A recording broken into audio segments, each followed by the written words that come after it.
Personne n'allait interdire à la population de Kinshasa de se défendre contre les Tutsis qu'ils connaissent bien. Ils les ont vus à l'heure. Tuant pour arracher des voitures, tuant pour occuper des villas, tuant pour violer les femmes et arracher des filles, tuant pour piller les banques. Il pourrait faire le tri entre les civils et les militaires? Mais lorsque les civils Tutsis, certains de ces civils Tutsis, avaient pris des armes données par leurs frères militaires et tiré sur leurs voisins, les voisins quand même ne sont pas aveugles, ils les voyaient. Et le voisin, donc les Congolais, n'étaient pas armés. Qu'est-ce qu'ils devaient faire? Il fallait qu'ils se défendent avec le moyen de bord. Ils l'ont fait. C'est leur droit. Messieurs, je vais dire avec force, c'est leur droit de se défendre contre ces assassins. Oui, comment est-ce que vous réagissez, vous, aux plaintes contre vous et votre entourage? Vous avez entendu ça? Oui, ça c'est plainte pour incitation au meurtre. Comment est-ce que vous réagissez, vous, sur le plan personnel? Qu'est-ce que ça vous fait sur le plan personnel? Je n'ai incité personne au meurtre. Quel meurtre? Vous venez dans un pays d'autrui, tuer les citoyens de ce pays, et vous dites, quand ils se défendent, ils commettent un meurtre. C'est un meurtre, ça. Pourquoi, lorsque l'armée rwandaise était présente à Kinshasa avec votre accord, puisque vous étiez alliés, vous n'avez pas dénoncé les pillages, les meurtres que vous dites, dont vous venez de parler à l'instant? Et pourquoi sont-ils partis, si je ne l'avais pas fait? Mais ça a duré un an. Ça a duré un an, nous étions des alliés. Et quand il y a des contradictions, on les traite entre alliés. On ne les traite pas devant les places publiques.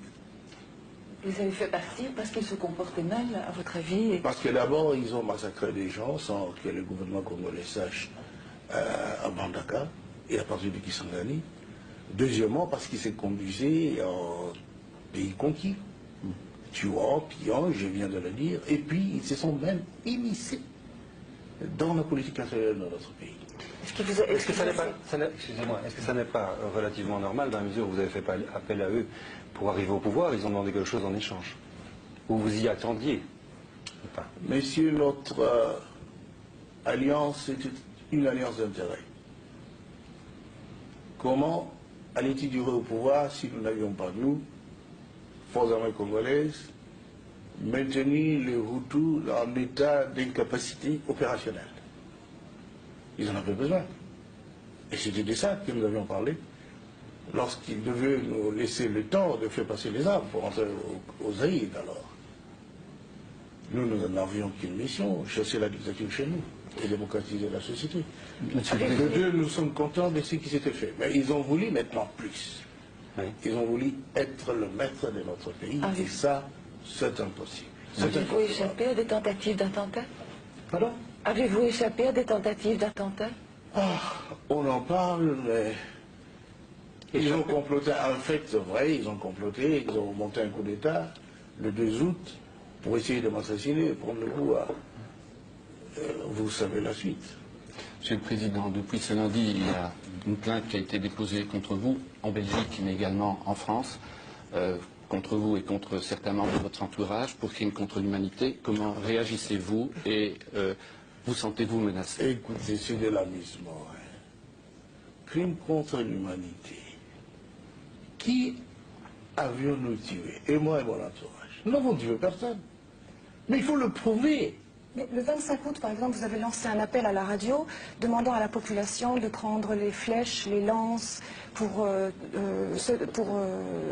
se battre. Et vous avez dit, sinon nous allons être l'esclave des Tutsis. Est-ce que vous ne considérez pas que cet appel a incité la population à s'en prendre à des civils Tutsis, notamment des femmes et des hommes qui n'avaient rien à voir avec la guerre? Madame,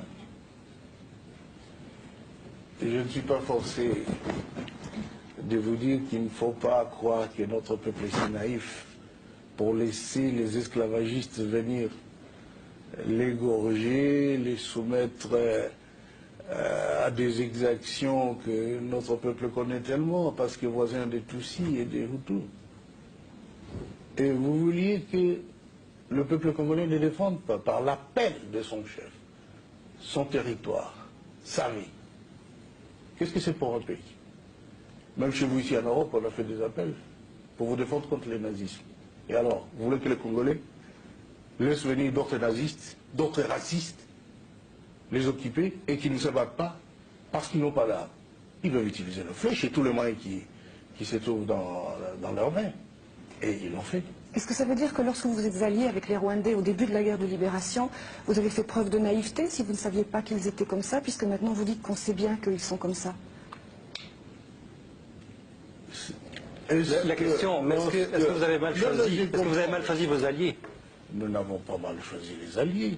Dans la politique, il y a la tactique. Et puis, c'est momentané les alliances parfois. Et lorsque ça tourne mal, chacun a intérêt, son intérêt de son côté parce qu'il sait pourquoi il a fait l'alliance.